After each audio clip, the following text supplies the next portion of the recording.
شاید امام رضا تو گوشه حجره صدا میزد مادر پهلو شکستم.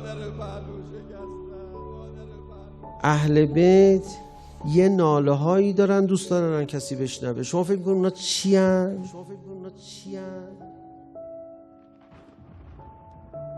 عباس سر درای حجره رو ببند، نمیخوام کسی صدای منو بشنوه. شما فکر میکنید آخ سوختم. اینا اولیاء خدا شأنشون بالاتر از اینه که آخ و باخ بگن که عزیز من. پس چه صدایی میخوای نشنوی؟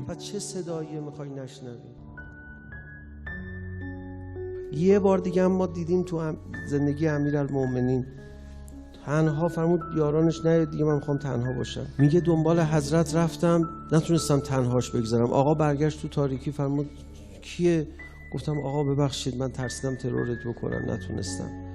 آقا با غلاف شمشیر جلوی من یه خط کشید فرمود باشه ولی دیگه جلوتر از این نیا، میخوام تنها باشم، چیکارم داری؟ میگه رفت آقا، دوباره به هم ریختم. گفتم برم دنبال آقا.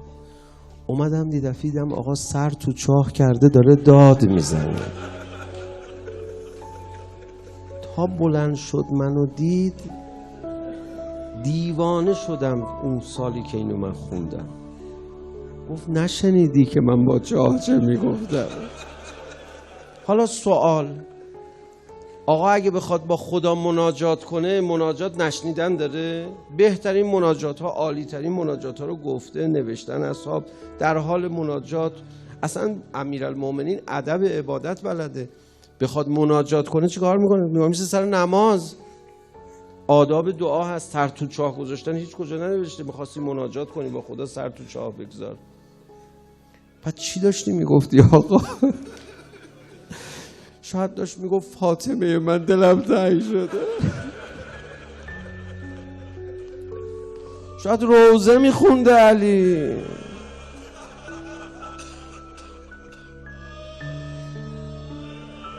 روزه چی؟ روزه حسینشو که داد میزنن. این خانواده فقط روزه مادر رو میخونن. شاید امام رضا تو گوشه حجره صدا میزد مادر پهلو شکستم.